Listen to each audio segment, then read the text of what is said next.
ونعوذ بالله من شرور أنفسنا ومن سيئات أعمالنا من يهده الله فلا مضل له ومن يضلل فلا هادي له وأشهد أن لا إله إلا الله وحده لا شريك له وأشهد أن محمدا عبده ورسوله يا أيها الذين آمنوا اتقوا الله حق تقاته ولا تموتن إلا وأنتم مسلمون يا أيها الناس اتقوا ربكم الذي خلقكم من نفس واحدة وخلق منها زوجها وبث منهما رجالا كثيرا ونساء واتقوا الله الذي تساءلون به والأرحام إن الله كان عليكم رقيبا يا أيها الذين آمنوا اتقوا الله وقولوا قولا سديدا يصلح لكم أعمالكم ويغفر لكم ذنوبكم ومن يطع الله ورسوله فقد فاز فوزا عظيما أما بعد فإن خير الحديث كتاب الله وخير الهدي هدي محمد صلى الله عليه وسلم وشر الأمور محدثاتها وكل محدثة بدعة وكل بدعة ضلالة وكل ضلالة في النار۔ الوافی بما فی الصحیحین، صحیح بخاری اور صحیح مسلم کی احادیث پہ مشتمل ایک عظیم کتاب، جس میں احادیث کو اس انداز سے جمع کیا گیا ہے کہ احادیث میں تکرار نہ ہو، ایک حدیث کا تذکرہ اس کتاب میں ایک بار ہی ہو۔ اس لیے احادیث کی تعداد 2000 سے بھی کم ہے، حالانکہ اس میں صحیح بخاری کی احادیث بھی موجود ہیں اور صحیح مسلم کی احادیث بھی موجود ہیں۔ کتاب کے مؤلف نے کتاب کو 10 مقاصد میں تقسیم کیا ہے، اور ان میں سے 7واں مقصد آج کل ہم پڑھ رہے ہیں، بلکہ اس کے اختتام پہ ہیں۔ اور 7واں مقصد کیا ہے؟ الامامہ و شؤون الحکم، کہ یہ امامت و خلافت کے بارے میں ہے اور حکومتی معاملات کے بارے میں ہے۔ اور اس 7ویں مقصد میں کئی ایک کتب ہیں، ان میں سے چوتھی کتاب ہم پڑھ رہے ہیں، اور وہ ہے کتاب الحدود، حدود کے بارے میں یہ کتاب ہے۔ اور اس میں پھر کئی ایک ابواب ہیں، ان میں سے 10 باب ہم پڑھ چکے ہیں، آج 11واں باب شروع کریں گے۔ 11واں باب، باب حرز الاشیاء بحسبها۔ اس کا معنی یہ ہے کہ چیزوں کی حفاظت کرنے کی جگہ، چیزوں کو محفوظ کرنے کی جگہ، بحسبها، ان چیزوں کے مطابق ہوگی، یعنی کہ جیسی چیز ہوگی اس کے مطابق اس کو محفوظ کرنے کے لیے کوئی جگہ ہونی چاہیے۔ کیا مطلب ہے اس حدیث کا؟ آپ نے اس سے پہلے جو باب پڑھا تھا اس میں ذکر تھا چوری کا، اس میں تذکرہ تھا چور کی سزا کا، کہ چور کا ہاتھ کاٹا جائے گا جب وہ دینار کے چوتھے حصے کے برابر مال کی چوری کرے۔ اور دینار کے بارے میں ہم نے بات کی تھی کہ ایک دینار 4.25 گرام کا ہوتا ہے، تو اس لحاظ سے دینار کا چوتھا حصہ کتنا ہوا؟ 1 گرام سے کچھ زیادہ۔ تو اگر کوئی دینار کی چوتھائی حصے کے برابر مال چوری کرتا ہے یا اس سے زیادہ مالیت کا مال چوری کرتا ہے تو اس کا ہاتھ کاٹا جائے گا۔ اب سوال ایک اور پیدا ہوتا ہے کہ اگر کوئی چیز راستے میں پڑی ہو، مثال کے طور پہ ہماری گاڑیاں ہیں راستے میں کھڑی ہوتی ہیں، تو کیا اس کو چوری کریں تو تب بھی ہاتھ کاٹا جائے گا؟ چور کہہ سکتا ہے کہ میں کیا کروں، گاڑی راستے میں کھڑی تھی، مجھے کیا معلوم تھا کہ کسی کی گاڑی ہے، میں نے کہا شاید کوئی ایسے ہی چھوڑ کے چلا گیا ہے۔ تو کئی باتیں کی جا سکتی ہیں اس موضوع کے اوپر۔ گولڈ ہے، وہ گلی میں پڑا تھا، کسی نے اٹھا لیا، اب جس کا تھا وہ کہتا ہے کہ اس کا ہاتھ کاٹا جائے کیونکہ اس نے ہمارا 10 تولے سونا چرایا ہے۔ چور کہتا ہے بھی گلی میں پڑا ہوا تھا۔ تو اب اس میں قانون کیا ہے؟ کہاں سے چیز چرائی جائے تو وہ اس چیز کے لحاظ سے محفوظ جگہ مانی جائے گی، اور جو وہاں سے چرائے گا تو اس کو چور مانا جائے گا۔ تو باب کیا؟ حرز الاشیاء بحسبها، کہ مختلف اشیاء کو محفوظ کرنے کی جگہ بحسبها ان اشیاء کے اعتبار سے ہوگی۔ مثال کے طور پہ گولڈ ہے، سونا ہے، اس کا حرز کس کو مانا جائے گا؟ اس کی محفوظ جگہ کس کو مانی جائے گی؟ گھر کے اندر، گھر کے اندر بھی محفوظ ترین جگہ پہ۔ اگر کوئی گولڈ سڑک پہ رکھ دیتا ہے اور پھر کہتا ہے جی جس نے پکڑا ہے اس کے ہاتھ کاٹے جائیں، تو اس کا یہ دعویٰ نہیں مانا جائے گا۔ ہاں، پکڑنے والے کو ہلکی پھلکی سزا دی جا سکتی ہے، لیکن اس وجہ سے اس کا ہاتھ نہیں کاٹا جائے گا۔ لیکن اس کے برعکس اگر گاڑی بند تھی، دروازے بند تھے اور گھر کے باہر کھڑی تھی، وہاں سے چوری کی جائے تو کیا ہاتھ کاٹا جائے گا؟ بالکل کاٹا جائے گا، کیونکہ گاڑیوں کے لیے محفوظ جگہ گھروں کے اندر بھی ہوتی ہے اور گھر کے باہر بھی ہوتی ہے۔ تو ہر چیز کا اپنا حرز ہوتا ہے۔ تو حرز سے مراد کیا؟ محفوظ جگہ۔ تو کس مال کی محفوظ جگہ کون سی ہے، یہ اس بارے میں کوئی ایک قانون نہیں ہے، ہر چیز کا حرز مختلف ہوگا۔ حدیث نمبر 1433 1433 قاف۔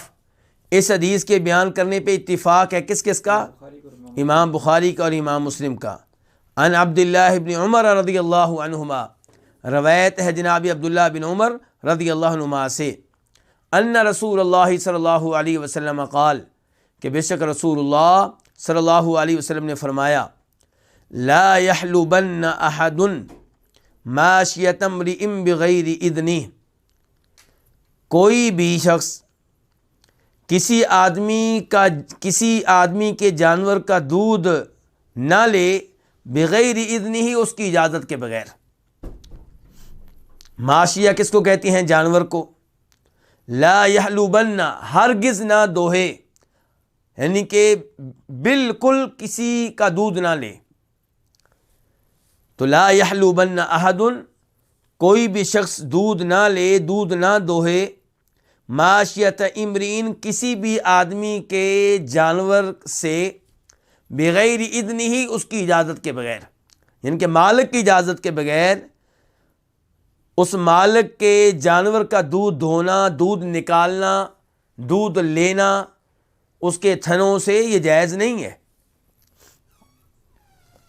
اس کے بعد آپ فرماتے ہیں ایحب احدکم ان تؤتی مشروباتہ فتکسر خزانۃ فینتقل طعام،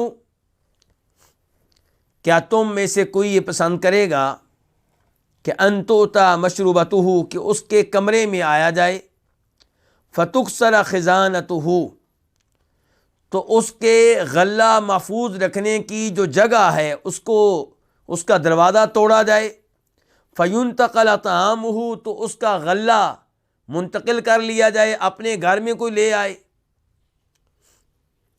نبی علیہ الصلوۃ والسلام یہاں پہ ایک اصول اور ضابطہ اور قاعدہ بتانا چاہتے ہیں کہ کسی کا جانور کھڑا ہے، آپ اس کا دودھ دھو لیتے ہیں، 1 کلو، 5 کلو، 10 کلو، بعد میں آپ سے کہا جائے کہ آپ نے چوری کی ہے، تو آپ کہیں گے جی میں نے چوری نہیں کی، وہ تو جانور باہر گلی میں کھڑا تھا اور اس کے تھنوں میں دودھ موجود تھا، کون سا تھنوں کو تالا لگا ہوا تھا؟ تو یہ کوئی ایسی چوری نہیں ہے جس کی وجہ سے آپ میرا ہاتھ کاٹیں، جس کی وجہ سے آپ مجھے مجرم قرار دیں۔ تو نبی علیہ السلام فرماتے ہیں کہ ہر چیز کے محفوظ رکھنے کی ایک جگہ ہوتی ہے، دودھ محفوظ رکھنے کے لیے جگہ اس کے تھن ہے۔ جیسے تم میں سے کسی کا غلہ، کسی کی گندم، کسی کی کھجوریں اس کے گھر کے اندر کسی محفوظ جگہ میں پڑی ہوں، کسی برتن میں یہ گندم پڑی ہو، کھجوریں پڑی ہوں، تو کوئی آدمی اس کے گھر میں داخل ہو، اس کے کمرے میں داخل ہو، اور گھر میں داخل ہو کر وہ جگہ جہاں گندم محفوظ کر کے رکھی گئی ہے، جہاں پہ چاول محفوظ کر کے رکھے گئے ہیں، جہاں پہ کھجوریں محفوظ کر کے رکھی گئی ہیں، وہاں سے وہ نکالے برتن، اس برتن کا اس باکس کا تالا توڑ کر، تو کیا اس کو چوری مانا جائے گا یا نہیں مانا جائے گا؟ ہر کوئی اس کو چوری مانے گا۔ تو فرماتے ہیں نبی علیہ الصلوۃ والسلام کہ جانوروں کے تھن یہ دودھ کو محفوظ رکھنے کے لیے بہترین جگہ ہیں۔ تو جیسے کسی کے گھر کے اندر سے غلہ چوری کرنا جائز نہیں ہے، درست نہیں ہے، ایسے ہی کسی کے جانور کے تھنوں سے اس کی اجازت کے بغیر دودھ دھو لینا بھی مناسب نہیں ہے، جائز نہیں ہے، درست نہیں ہے۔ تو آپ فرماتے ہیں لا یحلبن احد، کوئی بھی دودھ نہ دوہے، ماشیۃ امرئ، کسی آدمی کے جانور کا، بغیر اذن ہی، اس کی اجازت کے بغیر۔ ایحب احدکم، کیا تم میں سے کوئی یہ پسند کرے گا کہ ان تؤتی مشروبتہ، کہ اس کے کمرے میں آیا جائے، اس کے گھر میں آیا جائے، فتکسر خزانتہ، تو اس کے غلہ محفوظ رکھنے کی جگہ کو توڑا جائے، فینتقل طعامہ، اور اس کا غلہ منتقل کر لیا جائے، یعنی کہ اپنے گھر میں کوئی لے جائے، اپنی شاپ پہ کوئی لے جائے، اس کے گھر سے بہرحال نکال لے۔ فرمایا فإنما تخزن لهم ضروع مواشیہم اطعماتہم، سوائے اس کے نہیں ان کے لیے، یعنی کہ جانوروں کے مالکوں کے لیے، فإنما تخزن لهم، ان کے لیے محفوظ کرتے ہیں، ضروع مواشیہم، ان کے جانوروں کے تھن، کس کو محفوظ کرتے ہیں؟ اطعماتہم، ان کی خوراک کو۔ جانوروں کے جو مالک ہیں ان کی خوراک کیا ہے؟ دودھ۔ ان کی خوراک کیا ہے؟ دودھ سے بنا ہوا مکھن۔ ان کی خوراک کیا ہے؟ دودھ سے بنی ہوئی دہی۔ تو ان کی ساری خوراک، ان کا سارا غلہ یہ دودھ ہے۔ تو یہ جانور ان کی خوراک کو، ان کے کھانے کو تھنوں میں سیف رکھتے ہیں، محفوظ رکھتے ہیں۔ تو فرمایا فإنما تخزن لهم، سوائے اس کے نہیں ان کے لیے محفوظ کرتے ہیں، ضروع مواشیہم، ان کے جانوروں کے تھن، کس چیز کو محفوظ کرتے ہیں؟ اطعماتہم، ان کی خوراک کو، ان کے غلے کو۔ فلا یحلبن احد، کوئی بھی ہرگز نہ دوہے، ماشیۃ احد، کسی کے جانور کو، الا باذنہ، مگر اس کی اجازت کے ساتھ۔ تو اس سے پتہ چلا کہ کسی بھی مسلمان کے لیے دوسرے مسلمان کی کوئی بھی چیز اس کی اجازت کے بغیر لینا جائز اور درست نہیں ہے، سوائے اس چیز کے جس کے بارے میں آپ کو یقین ہو کہ اس کے ہاں کوئی حیثیت نہیں ہے، اور یہ چیز اگر آپ لے لیں تو وہ اس پہ قطعاً ناراض نہیں ہوگا، نہ دلی طور پہ اور نہ زبانی طور پہ۔ تو ایسی چیز لی جا سکتی ہے۔ مثال کے طور پہ آپ اپنے کسی دوست کے گھر میں گئے ہیں اور اس نے آپ کو اپنے کمرے میں بٹھایا ہے، کمرے میں پلیٹ میں ایک بسکٹ پڑا ہوا ہے، ایک بسکٹ کا ایک دانہ۔ اب آپ کو یقین ہے کہ میں یہ لے لوں تو وہ اس پہ ناراض نہیں ہوگا، نہ دلی طور پہ نہ زبانی طور پہ، تو اسے لینے میں انشاءاللہ کوئی حرج نہیں ہے۔ لیکن آپ کو کوئی اپنے گھر میں بٹھائے اور وہاں پہ موبائل پڑا ہو اور آپ یہ کہیں جی میں لے لیتا ہوں، اس کی اسے کوئی پرواہ نہیں ہوگی، تو یہ آپ کی سوچ غلط ہے۔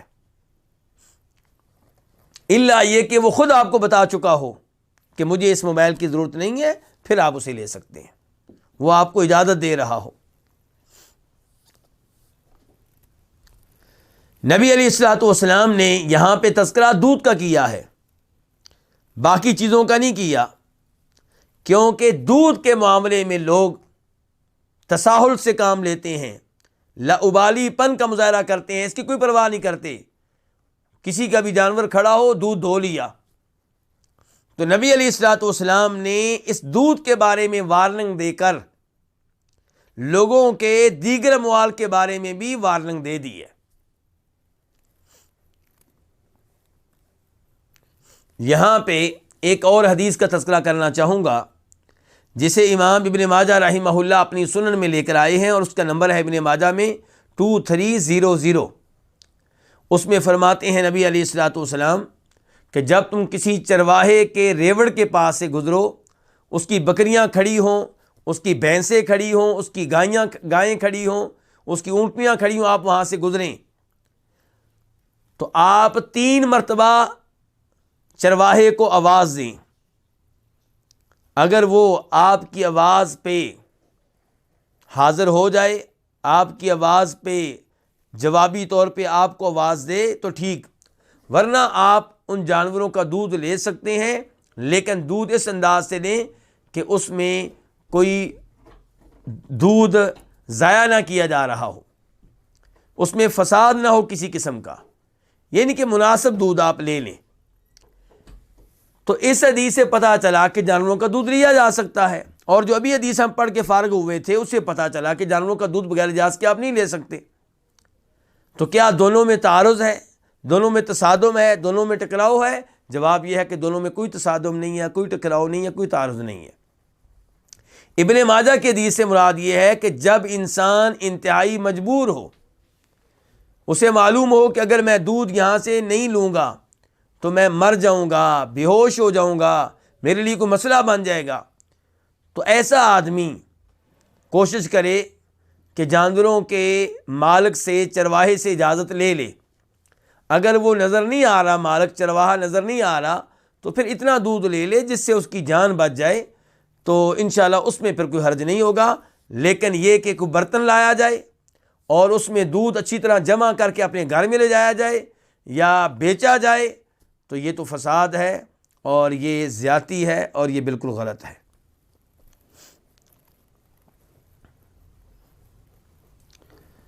اس کے بعد باب نمبر 12، باب حد الردہ، ارتداد کی سزا۔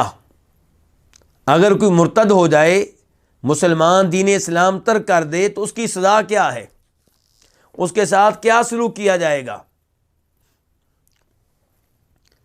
اور یہ بات پہلے بتائی جا چکی ہے کہ حد کا معنی عام طور پہ یہ ہوتا ہے کہ وہ سزا جو شریعت نے مقرر کی ہے، شریعت نے بیان کی ہے۔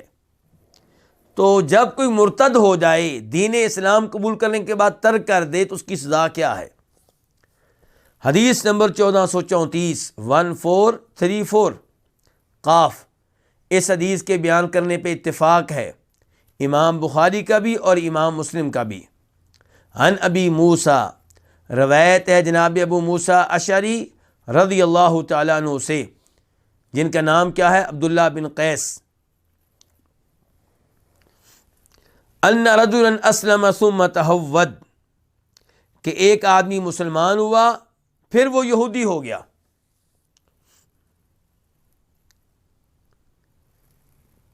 فأتى معاذ بن جبل، تو معاذ بن جبل تشریف لائے، وهو عند ابی موسیٰ، جب کہ وہ آدمی ابو موسیٰ اشعری رضی اللہ عنہ کے پاس موجود تھا۔ معاذ بن جبل کہاں آئے، ابو موسیٰ اشعری کہاں تھے، اس کی تفصیلات کیا ہیں؟ تو اس کی تفصیلات دیگر روایات میں آئی ہیں۔ بخاری شریف کی ایک اور روایت سے پتہ چلتا ہے کہ نبی علیہ الصلوۃ والسلام نے ابو موسیٰ اشعری کو اور معاذ بن جبل دونوں کو یمن بھیجا، اور یمن چونکہ بہت بڑا علاقہ ہے، تو آپ نے یمن کے 2 مختلف علاقوں پہ ان دونوں کو گورنر بنا دیا۔ یمن کے ایک علاقے پہ آپ نے ابو موسیٰ اشعری کو گورنر بنا دیا، دوسرے علاقے میں آپ نے معاذ بن جبل کو گورنر بنا دیا، اور ان دونوں کو مدینہ سے ایک ساتھ بھیجا۔ دونوں کو نصیحتیں کی بھیجنے سے پہلے، دونوں اپنے اپنے علاقے میں پہنچ گئے اور اپنی اپنی ذمہ داریاں ادا کرنے لگے۔ ابو موسیٰ اشعری اپنے علاقے میں جب اس علاقے کے قریب پہنچ جاتے جدھر معاذ بن جبل ہوتے تو معاذ بن جبل کے علاقے میں داخل ہو کے ان سے ملاقات کرتے، ان کی زیارت کرتے اور پھر واپس چلے جاتے۔ ایسے ہی معاذ بن جبل اپنے علاقے میں ذمہ داریاں ادا کرتے ہوئے جب اس علاقے تک پہنچ جاتے جو ابو موسیٰ اشعری کے علاقے کے قریب ہوتا تو وہ ابو موسیٰ اشعری کے علاقے میں داخل ہو جاتے اور ان سے ملاقات کرتے اور پھر واپس آتے۔ تو ابو موسیٰ اشعری یہ بنیادی طور پہ بھی یمن کے ہیں، یعنی کہ مسلمان ہونے کے لیے یمن سے ہی آئے تھے، اور اللہ کے رسول علیہ السلام نے ان کو یمن میں گورنر بنا کے بھیجا ہے۔ تو ایک بار معاذ بن جبل ابو موسیٰ اشعری سے ملنے کے لیے آئے تو ایک آدمی ان کے پاس موجود ہے، بندھا ہوا ہے۔ بخاری شریف کی ایک روایت کے الفاظ ہیں کہ اس کے ہاتھ اس کی گردن کے ساتھ بندھے ہوئے تھے۔ تو معاذ بن جبل نے اپنی سواری سے اترنے سے پہلے ہی سوال کیا کہ اس کو کیا ہے، کیوں اس کو باندھا گیا ہے؟ فقال، تو کہنے لگے کون؟ معاذ بن جبل۔ کس سے؟ ابو موسیٰ اشعری سے۔ کیا کہنے لگے؟ ما لہذا، اس آدمی کو کیا ہے، یعنی کہ اس کو کیوں باندھا گیا ہے، کیوں یہ جکڑا ہوا ہے؟ قال، تو فرمانے لگے کون؟ ابو موسیٰ اشعری کہ اسلم، کہ یہ آدمی مسلمان ہوا، ثم تہود، پھر یہودی بن گیا۔ قال، تو کہنے لگے کون؟ معاذ بن جبل، لا اجلس حتی اقتلہ، میں نہیں بیٹھوں گا یہاں تک کہ میں اس کو قتل کر لوں۔ قضاء اللہ تعالی و رسولہ صلی اللہ علیہ وسلم، یہ اللہ تعالیٰ کا فیصلہ ہے اور یہ اللہ کے رسول علیہ الصلوۃ والسلام کا فیصلہ ہے۔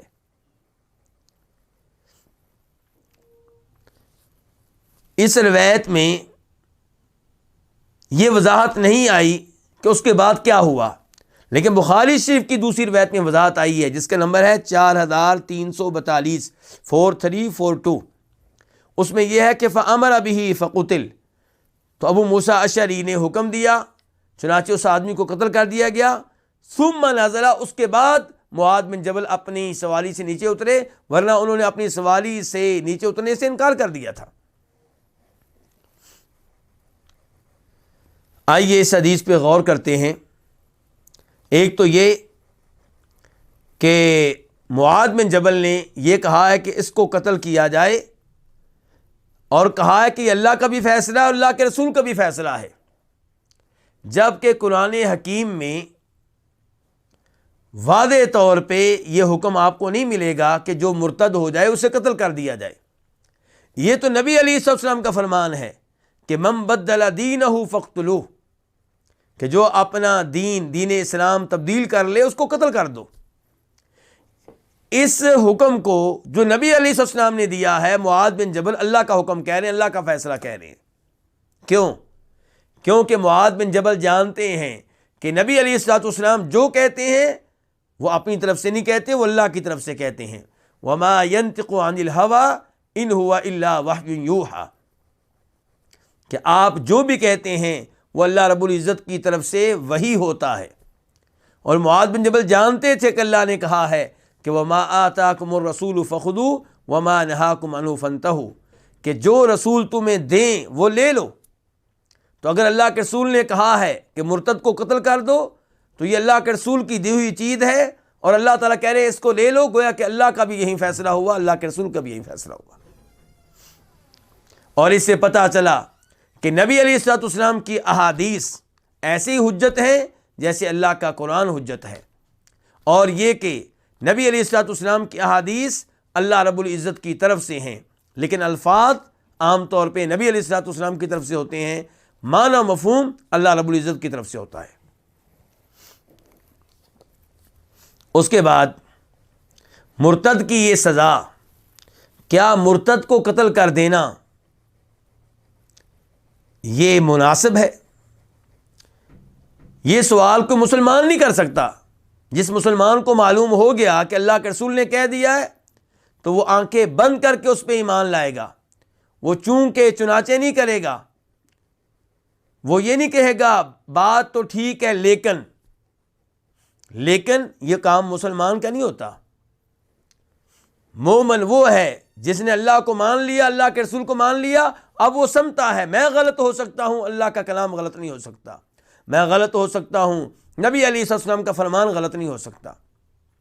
اور جو یہ کہے کہ میں مسلمان ہونے کے بعد بھی اللہ کے احکام میں سے وہ حکم مانوں گا جسے میری عقل قبول کرے، میں نبی علیہ السلام کی حدیث میں سے وہ حدیث مانوں گا جسے میری عقل قبول کرے، تو ایسا آدمی مسلمان نہیں ہے، مومن نہیں ہے، اور اللہ کو ایسے شخص کے ایمان کی کوئی ضرورت نہیں ہے۔ یہ اللہ پہ ایمان لانے والا نہیں، یہ تو پھر اپنی عقل پہ ایمان لانے والا ہے۔ اور اگر عقل کو معیار قرار دیا جائے تو پھر سوال پیدا ہوگا کس کی عقل؟ اگر آپ کہتے ہیں مثال کے طور پہ عبد الباسط فہیم کی عقل، تو الحمدللہ میری عقل ہر اس حدیث کو قبول کرتی ہے جو نبی علیہ الصلوۃ والسلام سے ثابت ہے۔ اگر آپ کہتے ہیں سعودی عرب کے مفتی اعظم شیخ ابن باز رحمہ اللہ کی عقل، تو ان کی عقل ہر اس حدیث کو قبول کرتی ہے جو قرآن و حدیث سے ثابت ہے۔ اگر آپ کہتے ہیں مشہور و معروف محدث شیخ محمد ناصر الدین البانی رحمہ اللہ کی عقل، تو ان کی عقل ہر اس حدیث کو قبول کرتی ہے جو نبی علیہ السلام سے ثابت ہے۔ اور اگر آپ کہتے ہیں صحابہ کرام کی عقل، تو انہوں نے تو آپ کی ہر حدیث کو مانا ہے، فوری طور پہ مانا ہے۔ جو عقل کے لحاظ سے، علم کے لحاظ سے سب سے آگے تھے، انہوں نے کبھی آپ کے حدیث پہ کوئی اعتراض نہیں کیا۔ اعتراض ہوئے ہیں تو آج کے زمانے میں سب سے زیادہ ہو رہے ہیں۔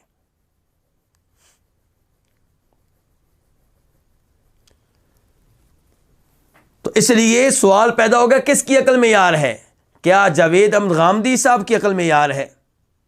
اگر ان کی عقل معیار ہے تو ان کی عقل ایک حدیث نہیں، کئی ایک احادیث کو نہیں قبول کرتی، بلکہ ان کی عقل تو قرآن کریم کی کئی آیات کو بھی صحیح معنوں میں قبول نہیں کرتی۔ امین احسن اصلاحی صاحب کی عقل، جی ہاں، ان کی عقل کئی احادیث کو قبول نہیں کرتی۔ تو ہم نے اب طے کرنا ہے کس کی عقل معیار ہے، تو پھر ہم کسی نتیجے تک نہیں پہنچ سکیں گے۔ تو اس لیے مومن وہ ہے جو اللہ کے رسول کی ہر بات کو مان لے۔ جو آدمی کافر ہے، مسلمان نہیں ہوا، وہ تو اسلام کی کسی چیز پہ اعتراض کرے تو بات سمجھ میں آتی ہے، اور اس سے بھی ہم کہیں گے کہ اعتراض تم نے کرنا ہے تو اللہ کی ذات کے بارے میں کرو، اللہ کے وجود کے بارے میں کرو، اور ہم تمہیں قائل کرنے کی کوشش کریں گے کہ اللہ موجود ہے اور وہی پوری کائنات کے سسٹم کو چلا رہا ہے، اور نبی علیہ السلام کے بارے میں ہم تمہیں قائل کرنے کی کوشش کریں گے کہ اللہ کے رسول ہیں۔ لیکن جب تو نے مان لیا اللہ کو، اللہ کے رسول کو، اب تجھے حق حاصل نہیں ہے کسی قسم کے اعتراض کا، کسی قسم کے شک و شبہ کا۔ اس کے بعد اس سزا کی طرف آتے ہیں۔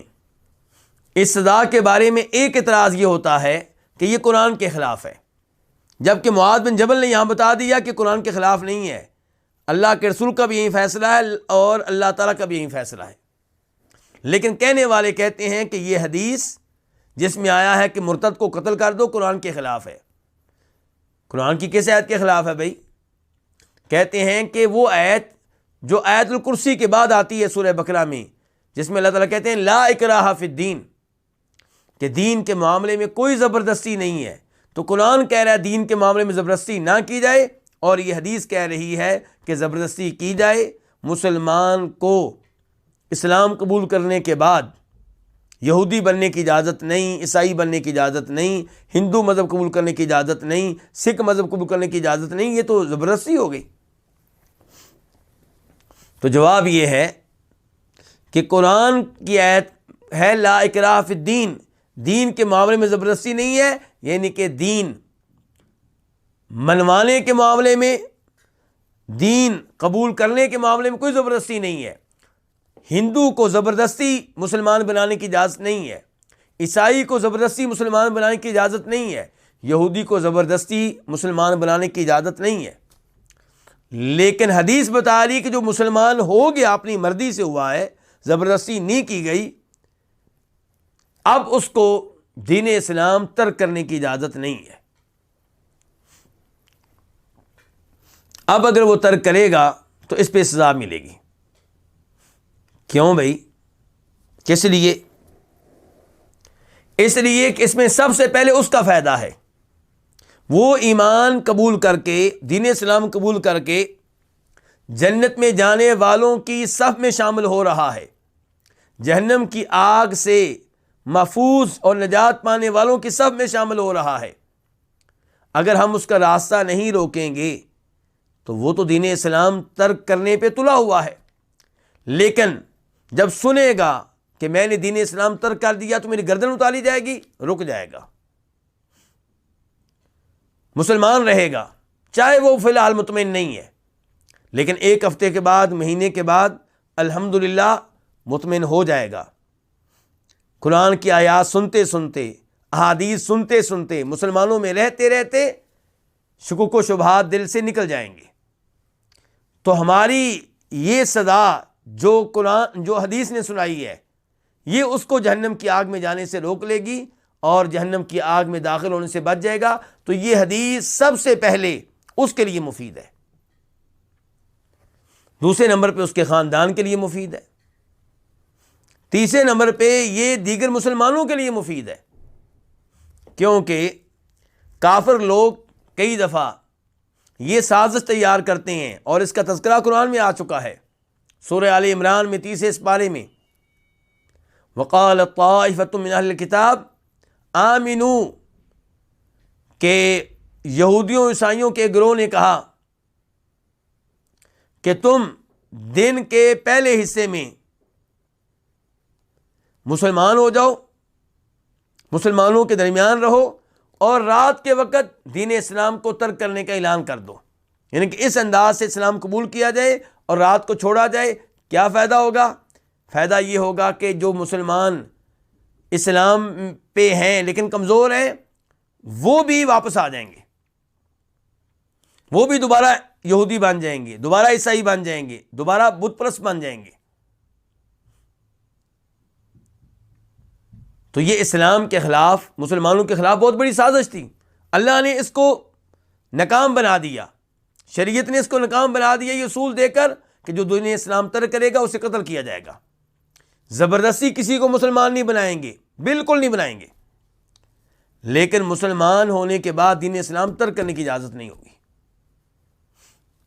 اگر پھر بھی اشکال آپ کے ذہنوں میں باقی رہ گئے ہیں یا کسی کے ذہن میں، تو یہ سب کو معلوم ہے کہ دنیا کے عام طور پہ ممالک میں یہ اصول ہے کہ جو آئین توڑے گا اس کی سزا سزائے موت ہے۔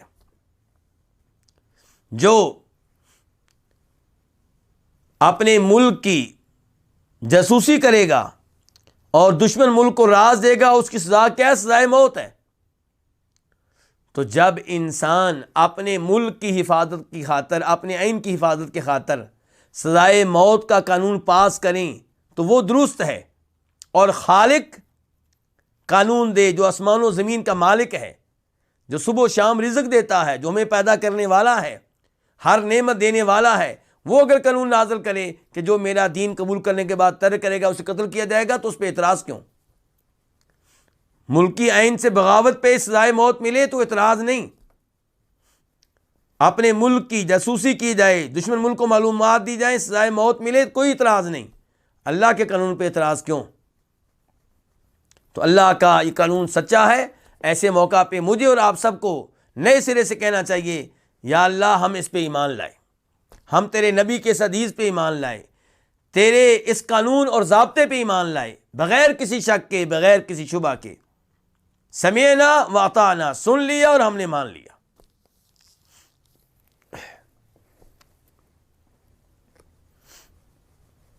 اس کے بعد باب نمبر 13، باب التعزیر، یہ باب تعزیر کے بارے میں ہے۔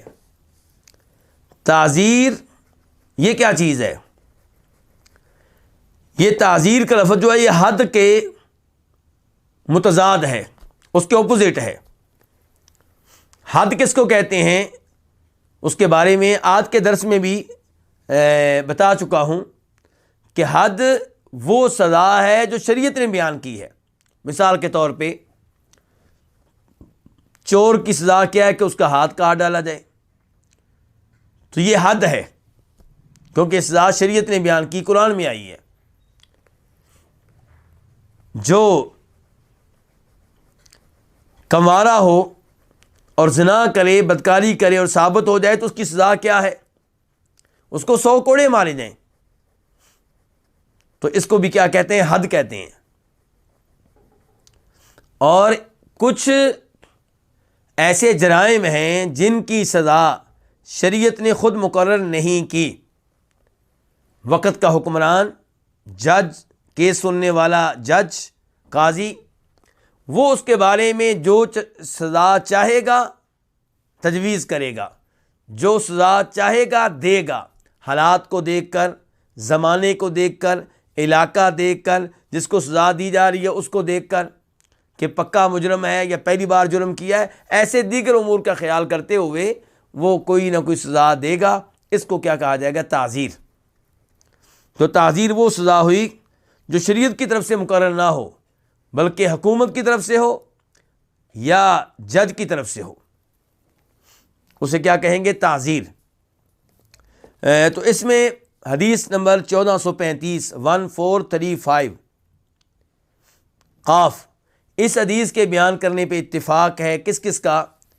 امام بخاری کا اور امام مسلم کا۔ عن ابی بردہ، روایت ہے ابو بردہ سے۔ ابو بردہ کون ہے؟ ہانی بن نیار الانصاری الاوسی۔ قال، وہ کہتے ہیں کان النبی صلی اللہ علیہ وسلم یقول، کہ نبی صلی اللہ علیہ وسلم فرمایا کرتے تھے، لا یجلد فوق 10 جلدات الا فی حد من حدود اللہ، 10 کوڑوں سے بڑھ کر کسی کو کوڑے نہ مارے جائیں۔ لا یجلد یہ فعل ہے اور مجہول ہے، اور یہاں پہ ایک لفظ مقدر مانا جائے گا کہ لا یجلد احد، کہ کسی کو بھی 10 سے زائد کوڑے نہ مارے جائیں، الا فی حد من حدود اللہ، مگر اللہ کی مقرر کردہ حدود میں سے کسی حد میں۔ کیا مطلب ہوا اس حدیث کا؟ اس کا مطلب یہ ہے کہ تعزیر کے طور پہ جو سزا دی جائے گی وہ 10 کوڑوں سے زیادہ نہیں ہونی چاہیے۔ حکمران جن جرائم پہ سزا دے گا، قاضی اور جج جن جرائم پہ سزا کا اعلان کریں گے اور وہ سزا شریعت نے بیان نہیں کی، تو وہ سزا 10 کوڑوں سے زیادہ نہیں ہونی چاہیے۔ 5 کوڑے، 6 کوڑے، 9 کوڑے، 10 کوڑے کر لیں، اس سے زیادہ نہیں۔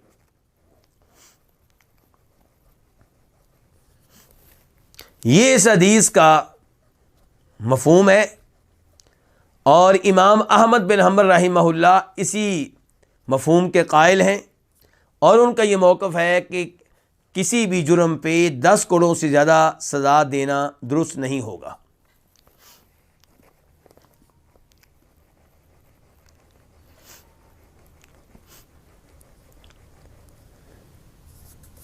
لیکن دوسری رائے یہ ہے کہ اس حدیث کے ظاہر کو نہیں لیا جائے گا۔ کیوں جی؟ کہتے ہیں کہ اس حدیث کو منسوخ مانا جائے گا، کوئی کینسل مانا جائے گا، اور کوئی اس کی تعویل کرتا ہے، کوئی اس کا معنی کیا بیان کرتا ہے۔ تو امام احمد بن حنبل نے کہا کہ حدیث کا جو معنی سمجھ میں آ رہا ہے، جو ظاہر ہے، اسی کو لیا جائے گا اور اسی پہ عمل ہوگا۔ کسی بھی جرم کی سزا 10 کوڑوں سے بڑھ کر نہیں ہونی چاہیے، الا یہ کہ سزا شریعت نے مقرر کی ہو۔ مثال کے طور پہ کوئی کسی پہ تہمت لگا دے، زنا کی، بدکاری کی، اور تہمت کو 4 گواہوں کے ذریعے ثابت نہ کر سکے، تو اس کی سزا قرآن نے کیا بیان کی؟ 80 کوڑے۔ تو اب یہ 10 سے بڑھ گئے، 80 کوڑے ہیں، تو یہاں پہ 80 کوڑے مارنا کیوں جائز ہے؟ کیونکہ یہ اللہ کی طرف سے بیان کردہ حد ہے، یہ سزا اللہ نے مقرر کی ہے۔ لیکن اگر کوئی کسی پہ، کسی عالم دین پہ یہ تہمت لگا دے کہ اس نے زنا تو نہیں کیا لیکن میں نے دیکھا ہے کہ کسی لڑکی کو بوسہ دے رہا تھا، اب ظاہر ہے کہ بوسہ دینا یہ زنا نہیں ہے لیکن جرم ہے، جرم ہے۔ اب یہ کیس قاضی تک پہنچے گا، جج تک پہنچے گا، تو اگر یہ ثابت ہو جائے تو اس پہ قاضی اور جج جو سزا دیں گے اس کو کیا کہیں گے؟ تعزیر۔ یہ وہ سزا جو شریعت میں نہیں آئی، قاضی کے اوپر ہے کہ کیا سزا دے۔ تو اسے 10 کوڑوں سے زیادہ کی سزا دینے کی اجازت نہیں ہے، اور یہ بھی ممکن ہے کہ وہ معاف کر دے، یہ دیکھ کر کے جو مجرم ہے اس نے پہلی دفعہ یہ جرم کیا ہے اور لگتا یہ ہے کہ یہ پیشہ ور مجرم نہیں ہے۔ تو یہ ہے اس حدیث کا پہلا مفہوم اور پہلا معنی۔ اور پہلے مفہوم کے معاملے میں علماء کرام 2 طرح کے ہیں، ایک امام احمد بن حنبل جو کہتے ہیں اس حدیث کا جو ظاہری معنی سمجھ میں آ رہا ہے اسی پہ عمل کیا جائے گا، دوسرے علماء کرام کہتے ہیں کہ نہیں، 10 کوڑوں سے زیادہ کئی جرائم پہ سزا دی جا سکتی ہے۔ کہا گیا کہ پھر اس حدیث کا کیا کریں گے، تو کچھ نے کہا کہ یہ کینسل ہو گئی ہے، کچھ نے کہا کہ اس کی تعویل کی جائے گی۔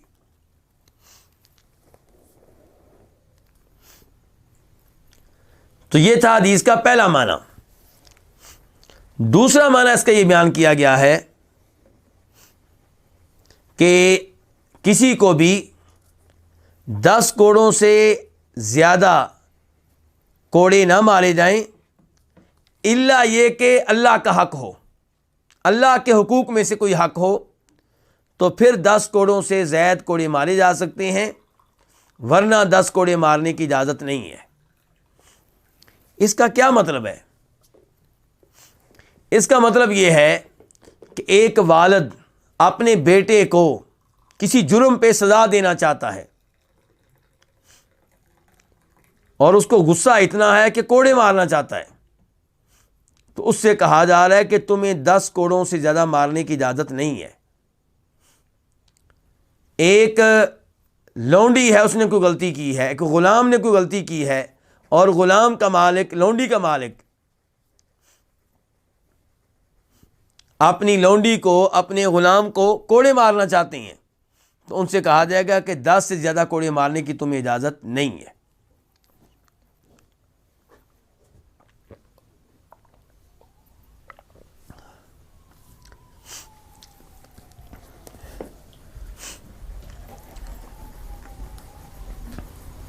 اگر کسی عورت نے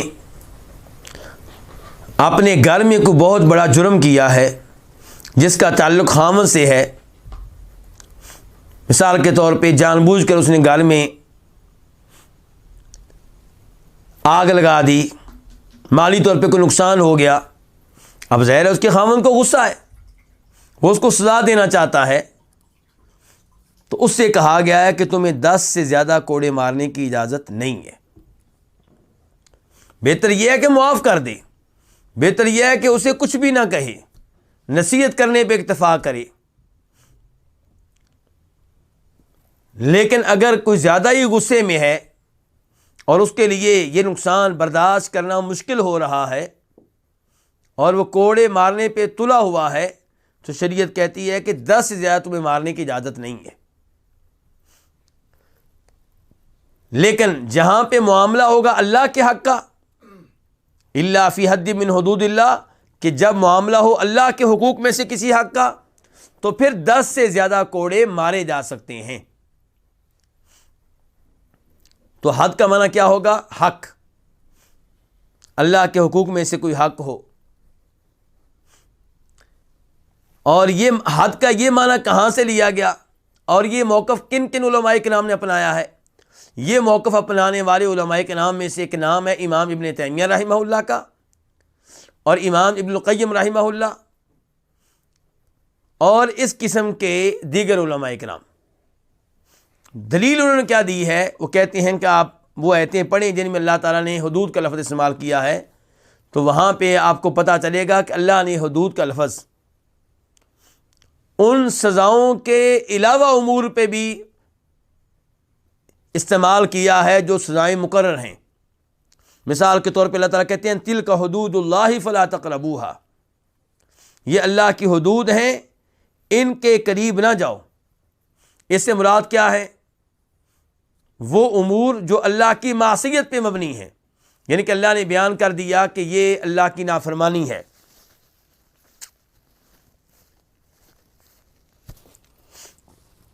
تو اب کہا جا رہا ہے کہ آپ اس کے قریب نہ جائیں، تو حد کا لفظ کس پہ استعمال ہوا ہے؟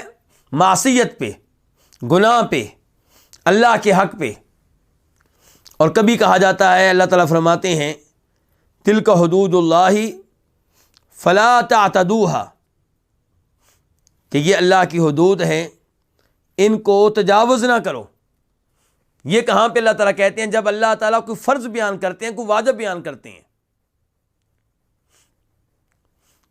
تو پتہ چلا کہ حدود اللہ کا استعمال ایک تو ہوتا ہے اس سزا پہ جو تعزیر کے اپوزٹ ہے، یعنی کہ تعزیر وہ سزا جو حکمران طے کرے گا، اور حد وہ سزا جو اللہ تعالیٰ کی طرف سے ہے، جو شریعت کی طرف سے ہے۔ اور دوسرے نمبر پہ حدود اللہ کا استعمال اللہ تعالیٰ کے حقوق پہ ہوتا ہے۔ تو آخری معنی لیا جائے تو حدیث کا مطلب کیا ہوگا؟ پھر بیان کر دوں کہ کسی کو بھی 10 سے زائد کوڑے نہ مارے جائیں الا یہ کہ اللہ کے حقوق میں سے کوئی حق ہو، یعنی کہ جہاں تک تعلق ہے بندے کے حق کا، یعنی کہ میں اپنے بیٹے کو سزا دینا چاہتا ہوں، میں اپنی وائف کو کسی معاملے میں سزا دینا چاہتا ہوں، میں اپنے غلام یا لونڈی کو سزا دینا چاہتا ہوں، تو وہاں پہ 10 سے زیادہ کوڑے مارنے کی اجازت نہیں ہے۔ اور جہاں اللہ تعالیٰ کے کسی حکم کی خلاف ورزی ہو، اللہ تعالیٰ نے جن چیزوں کو حرام قرار دیا ہے ان کا ارتکاب کیا جا رہا ہو، اللہ نے جن کو واجب قرار دیا جا رہا ہے انہیں ترک کیا جا رہا ہو، تو وہاں 10 سے زائد کوڑے بھی مارے جا سکتے ہیں۔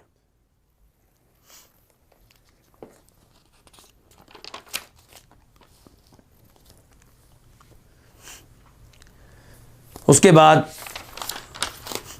المقصد الثامن، 8واں مقصد، یہ کیا ہے؟ الرقائق والاخلاق والآداب۔ اس 8ویں مقصد میں وہ احادیث آئیں گی جن احادیث کو سننے سے، پڑھنے سے انسان کا دل نرم ہوتا ہے، انسان دنیا سے اعراض کرتا ہے، جن احادیث کو پڑھنے کے بعد انسان کی توجہ آخرت کی طرف مبذول ہو جاتی ہے، اور انسانی دلوں میں رقت پیدا ہوتی ہے، نرمی پیدا ہوتی ہے۔ نمبر 2، اس مقصد میں ان احادیث کا تذکرہ ہوگا جن کا تعلق اخلاق سے ہے اور آداب سے ہے۔ اور ہر مقصد کی طرح اس مقصد میں بھی کئی کتب ہیں، ان میں سے پہلی کتاب کیا؟ الرقائق۔ پہلی کتاب کس کے بارے میں ہے؟ رقائق کے بارے میں، یعنی کہ ان احادیث کے بارے میں جنہیں پڑھ کر انسان کا دل نرم ہوتا ہے اور انسان کا دل مائل ہوتا ہے اللہ تعالیٰ کی طرف، آخرت کی طرف، قبر کی تیاری کی طرف، اور انسان کا دل اعراض کرنے لگ جاتا ہے دنیا سے اور دنیا کی چمک دمک سے، دنیا کی زیب و زینت سے۔